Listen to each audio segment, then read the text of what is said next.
Hayat güzel, ömür kısa, gün kısa. Baktıkça bu cahandan doymak olmuş. Gezdikçe yurdumu hey karşı karış. Doğma Azerbaycan'dan doymak olmuş.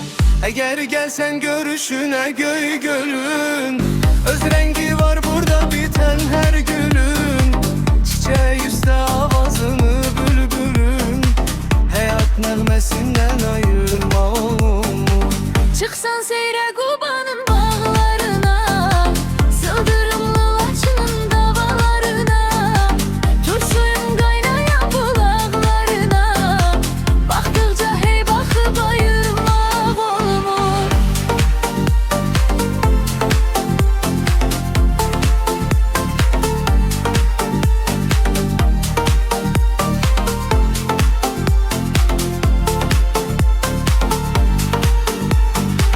Ben hele demirem Kepez dağını, Abşeron gözeli üzüm bağını. Min kitap sığmaz yazsam hamını, saydıkça hey sayıp kurtarmak olmur. Küre bir üzüktür bu tırnak qaşı, tarixi qədimdir bilinir yaşı. Qocaladıkça elin ucalır başı, əzizdir bu torpaq unutmaq olmur.